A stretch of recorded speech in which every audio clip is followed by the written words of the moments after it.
So this is my video response to component 1D demonstrating knowledge of resources. Your knowledge of resources can be anything. It can be where to access information, knowledge of your standards, how you're using your classroom. Right now, I am currently in a special education classroom, and we have a few friends who like to elope. So it's kind of, we've used the furniture to create a maze toward the front door, so it's not just a straight bust out the door and off to the races we go. Another thing is extended content knowledge in your pedagogy. So today, during my social studies for my self-contained class, we were talking about the ancient Sumerians. And the ancient Sumerians are the people who invented the wheel. So I asked them, we actually had time left at the end of the lesson. We went outside and we counted tires in the parking lot. So we did number of vehicles times 4. So we introduced math into our lesson. And then we asked, okay, how many tires, wheels is that?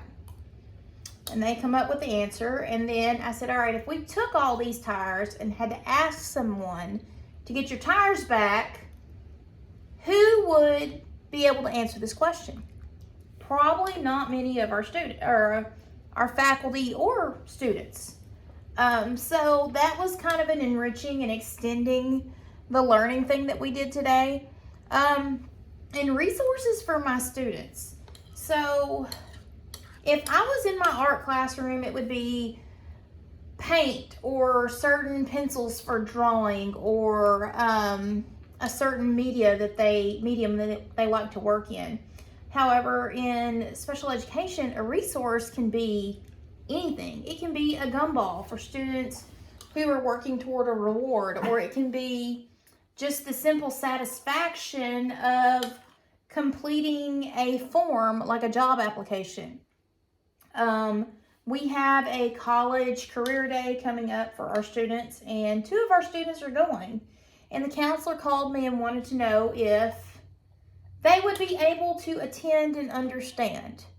And I had to let her know that one of my students is interested in cosmetology at SAU Tech, and the other one is interested in robotics at SAU Tech. And so she asked me, oh, are they capable of doing that? Absolutely, they're capable of doing that. Never underestimate someone's ability to learn. So another thing is 1E, designing coherent instruction. So your instruction has to be where your students understand it. It has to be coherent. It has to have a seamless, theme to it. I like to, because they are low functioning children. So I like to add math into anything. So that's why today in social studies, we counted vehicles, and then we multiplied by 4 to get the number of tires.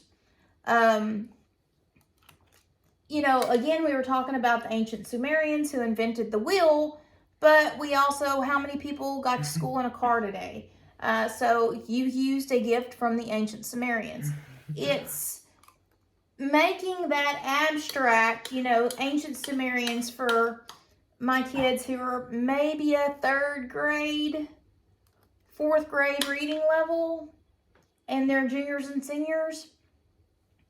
Sending that instruction home to where it clicks and they can connect it. So again, our learning activities, we counted vehicles and then we multiplied by 4. I'm teaching them the let's box method. So we box the title of the heading of whatever we're reading. We outline and number our paragraphs. Then we read our questions, look for keywords in the questions, and then look for keywords in our reading that we know that we need to answer the question. So that is a learning strategy that I'm working with them, and they've never been taught those strategies before. It's always been spoon-fed to them, and it's not doing them any justice because that IEP is not going to follow them into the real world. They need hardcore instruction that is going to stick as much as possible and make as much sense as possible to them. Instructional groups. So Ryder here is in my class. So, and I have two friends three counting Ryder, who are nonverbal. And then I have three friends who are verbal. And then I have another friend who is indirect, and he just comes to me for a cool down point. So if I ask Ryder, who invented the wheel, I'm not going to get much.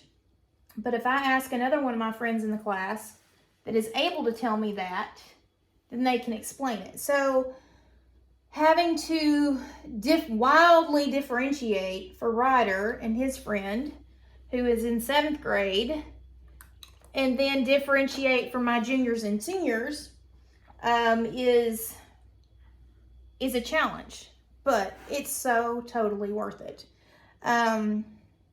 Lesson and unit structure. So we started in social studies, history, with the early man. And so we're working our way up. So now we're on ancient Mesopotamia. And then we'll move to the Egyptians, and then we'll move on from there and there. So I've got a path in series so that they can get a full picture of how civilization developed.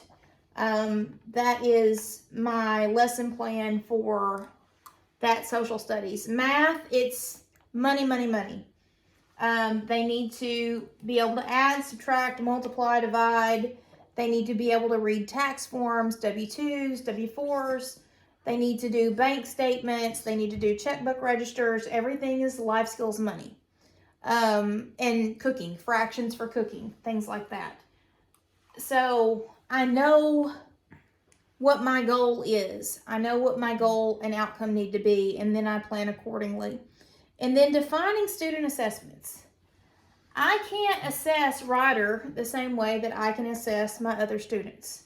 So I have to work with what's best for them. I can give my students a reading passage, and then I can see if they use the tools of the Let's Box method that I've given them to see if they understand comprehension of the passage. So I can create that instructional outcome and then assess if that is an effective strategy. Criteria and standards, you have your standards, but with IEPs, you have your standards that you have to hit, but then you also have goals and objectives that you have to include. So that's one thing I guess a lot of people don't understand about SPED. We don't color all day. We don't play with kinetic sand and Play-Doh.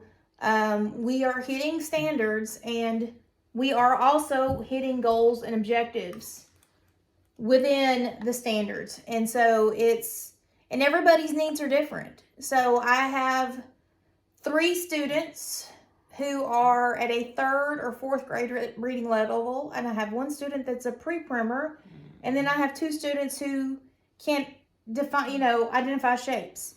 It's that wildly different in my classroom. Design and formative assessments. In special ed, we do have our formative assessments. We have transition, so there's assessments in transition. There's tons and tons and tons of assessments. I could use iReady, but I don't teach what's in iReady. I teach, the Let's Box standard. So would it be fair to measure them with iReady because I'm doing something different? And also their iReady may not be modified appropriately. So formative assessments, they are crucially important, but in the special ed world, there's so many different ways that we collect data, and we can form an assessment based off the data we collected as well. Use for planning. So I use everything to plan future lessons. Yes, baby, I know. Everything at my disposal. So, and I poll them. What do you want to learn about? I want to learn about bank accounts because I want money someday. Okay, let's go. And here's the lesson on bank accounts for life skills. Science, okay? We're doing, today, we separated molecules. And we were building molecule chains with marshmallows and toothpicks and watercolors. And we'd roll the marshmallow in watercolor, and then we'd build molecules. Because we were taking something that was abstract on paper, but then letting them build it and letting it become concrete. And that is the essential of demonstrating the knowledge of your resources, designing your coherent instructions, and then, your student assessments. You have to know that you're getting through and they are learning. And to me, that's the most essential point, is them to be able to demonstrate knowledge. So, thank you.